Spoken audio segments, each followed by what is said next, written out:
Breaking news, an FBI raid unfolding in Dearborn, a multi-jurisdictional operation underway right now. The believed to be lost emails belonging to former U.S. Secretary of State Hillary Clinton were recovered on the 1st of June when special agents of the American Federal Bureau of Investigation, FBI, raided a home in Dearborn, Michigan, owned by a shell company belonging to top Clinton aide Huma Abedin's brother and sister.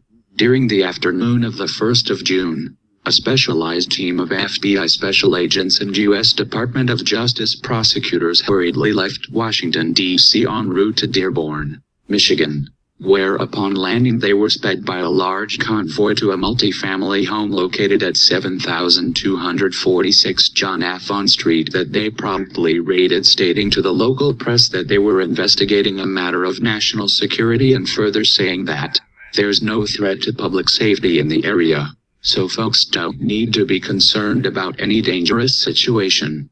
Important to note about this John Afon Street home in Dearborn is that it is owned by a subsidiary shell corporation established by the Journal of Muslim Minority Affairs that's long been known as Abedin Family Business, where Huma Abedin's brother, Hassan Abedin, is a book review editor and her sister, Heba Abedin, is an assistant editor.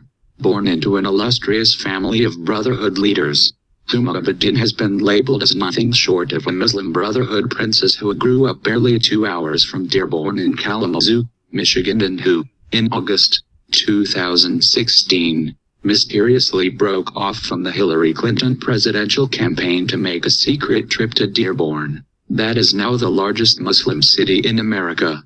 Just a few months before Huma Abedin's secret visit to Dearborn, she had been interviewed by the FBI investigating Hillary Clinton's lost emails, and from her testimony, the FBI reported that a laptop containing a copy, or archive, of the emails on Hillary Clinton's private server was apparently lost in the postal mail, along with a thumb drive that also contained an archive of Clinton's emails.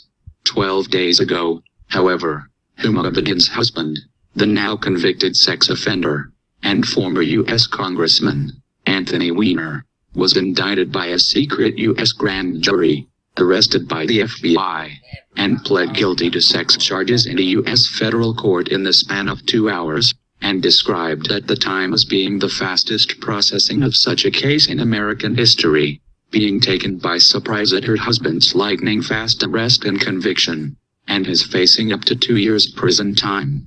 Huma Abedin filed for divorce against Anthony Weiner just mere hours after he pled guilty to the sex charges leveled against him by President Trump's Department of Justice. 3 days ago, though, on the 31st of May, both Huma Abedin and her husband Anthony Weiner met with top-level FBI agents in New York City, immediately after which they renewed the lease on their luxurious Union Square duplex and returned to living as man and wife. Barely 24 hours after Huma Abedin and her husband Anthony Weiner moved back into their luxurious New York City home, FBI special agents and U.S. Department of Justice prosecutors raided the Abedin-owned property in Dearborn, leading the SVR to conclude that during Huma Abedin's secret trip to Dearborn last summer, she secreted/hid within the home critical evidence relating to Hillary Clinton's lost emails and maybe even the lost computer and thumb drive too. With there being no doubt that both Huma Abedin and her husband Anthony Weiner are now in full cooperation with President Trump's Department of Justice, the U.S. mainstream propaganda media, nevertheless, remains fixated on their fate.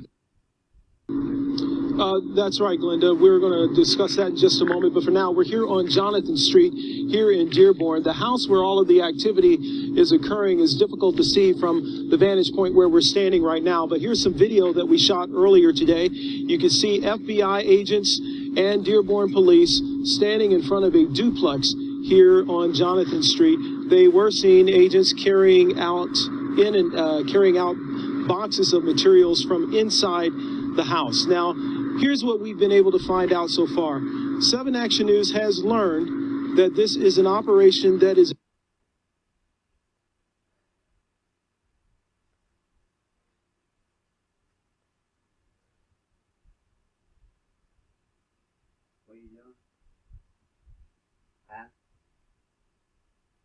involving the FBI both here locally and from another state. We're not going to identify the state where those agents are from. We do have that information, but the FBI this time is requesting that we not release it. We're going to honor that request. 7 Action News has also learned that the activity here is regarding national security. However, there is no threat to public safety locally. I want to say that again. There is no threat to public safety locally. Again, the FBI being pretty tight-lipped at this time about the activity that has been going on in and around that house. We were not here earlier today, but... So these are going to be you've heard the story about the 17 Blackberries. I believe that's going to be very close to the 19 different conspirators that were involved in the entire conspiracy, okay? So I think you're going to see more about Andre T. He stood here on this step right here on this door and told me straight in my eye that these had government markings on them. So did the laptops. He said he called the FBI. The FBI came and got him. The Navy Intelligence Service, because his wife's in the Navy, wanted to exclude her as a potential person that may have stolen this equipment. So they came out and investigated. And then finally, the case was relegated to the Capitol Police, and the FBI so far has covered up their involvement in this investigation. Okay. So the FBI had those laptops all this time. Gun email. This smoking Somebody gun turned email them in, is basically and from they've Hillary been sitting on them to Huma, all this time, saying we need to start basically bringing another person online with these Blackberries. The Blackberries become this token to getting at classified information. If I give you a Blackberry and it's one of Hillary's, I get not only all of Hillary's information, but what the BlackBerry Enterprise server does, and I'll get to a large server over here, let's say over 3 here, laptops. will sync all Huma, the laptops Abedin's together. laptop, So I'll not only get Hillary's Anthony 60,000 emails on her BlackBerry, but I'll get Valerie Jarrett's 60,000 emails. I'll get Susan Rice's 60,000 emails. I'll get other folks in the State Department's BlackBerry's emails. got a lot of maybe even memory. President's emails. I didn't realize it had that much memory. So, again, this email from Hillary to Huma saying, have Anthony Weiner's trusted staff in D.C. Send a secure phone to New York. Now, this is a secure phone going from Washington, D.C. to New York. Anthony Weiner's already in New York. So who is Anthony Weiner's trusted staff? I say these are Wan brothers, because they're experts in cell phone technology, and they have top secret clearances down in Washington. So that would be trusted staff. Now, you might say, well, that's not proven. Well, it's easy to call Anthony Weiner into a grand jury and ask him who his trusted staff is and start looking at his phone records and his movements and to prove that out. I don't have grand jury subpoena power, but this is going to be very easy to prove. At this point, the conspiracy starts falling apart.